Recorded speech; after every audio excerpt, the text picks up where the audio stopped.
बिस्मिल्लाहिर्रहमानिर्रहीम। तोबा टेक सिंह जो है पंजाब के उन प्रोविंस में आते हैं जिसमें लिटरेसी रेट की कमी नहीं है। अगर मैं फेमस पर्सनालिटी जो करंट गवर्नमेंट में देखा जाए तो तोबा टेक सिंह में फेडरल मिनिस्टर जो मैरीटाइम अफेयर हैं जुनैद अनवर चौधरी पीएमएलएन से हैं। And then federal finance minister उनके जो इंसेस्टर हैं वो तोबा टेक सिंह की तहसील है कुमालिया, वहां से बिलोंग करते हैं।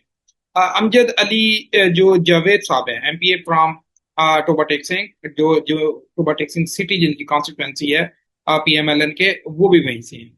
अब टोबा टेक सिंह में आते हैं, देन ए ब्यूटिफिकेशन प्रोजेक्ट आता है। दिसंबर 2025 गवर्नमेंट ऑफ पाकिस्तान ने अनाउंस किया 132 beautification schemes across 39 districts of Punjab, और जिनकी जो total value approximately 16.90 billion rupees थी।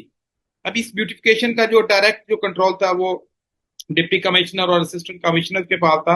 और that time the deputy commissioner of the Toba Tek Singh वो उमर अब्बास मेला साहब थे।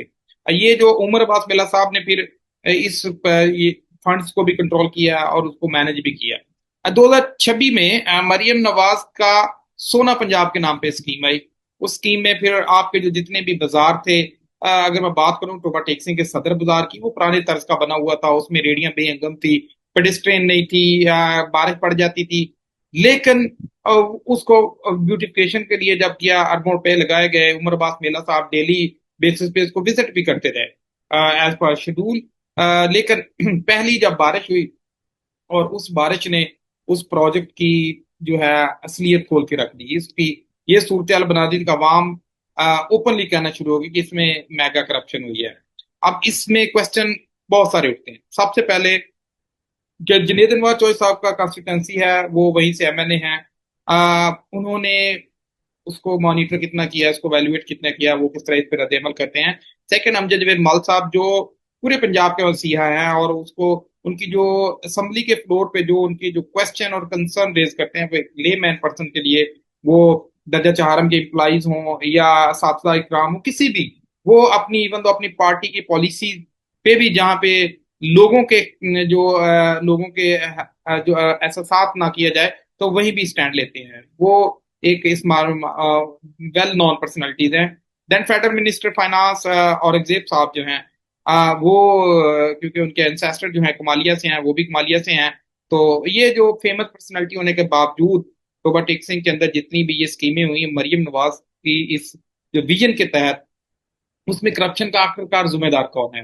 अब अंडरपास देख लें, टोबा टेक सिंह का अंडरपास पहले इस काबल होता था, कम से कम अब गाड़ी गुजर जाती थी। अंडरपास बारिश के बाद जो है वो एक स्विमिंग पूल का एक जो है वो मुजाहरा कर रहा है, जो पुरानी मंडी के सामने उसको पास किया गया था। अब इन तमाम मामलात में हु इज द रिस्पॉन्सिबल और हु विल अकाउंटेबल? क्योंकि जब ये प्रोजेक्ट बन रहा था तब दुकानदारों का बहुत बड़ा नुकसान हो रहा था, उनके डेली कस्टमर बेसिस कस्टमर जो है वो रूटीन नहीं थी। जैसे इसको ओपनिंग हुई, इसको एक यूरोप के तर्ज का बनाया गया। अब क्वेश्चन मेरा ये है कि जब हम अपने घर बनाते हैं, क्या हम इतनी तेजी से काम करते हैं? अगर हम इतनी तेजी से काम करते हैं तो फिर तो मैं कहता हूँ ये प्रोजेक्ट ऐसे हुआ, क्योंकि जो कंस्ट्रक्शन साइट्स होती हैं उसका प्रॉपर एक प्रोसीजर होता है, उसका टाइम फ्रेम होता है। अगर तो हमने जल्दी जल्दी अपनी तख्तियां लगानी है आवाम के इन टैक्सेस से, तो फिर तो it's okay, they did well. But अगर हम वाकई वहां से लॉयल हैं, कमिटेड हैं, इसकी अकाउंट में एक इन्वेस्टिगेशन होनी चाहिए। आई रिक्वेस्ट मरियम नवाज, जुनैद अनवर चौधरी, अमजद जवेद मल साहब कि प्लीज इसकी इन्वेस्टिगेट करें, और इतने इसको इन्वेस्टिगेट करें वो is the responsible behind this heinous crime. और जो भी ठेकेदार इसमें इन्वॉल्व हुआ सबसे पहले उसको ब्लैक लिस्ट करें।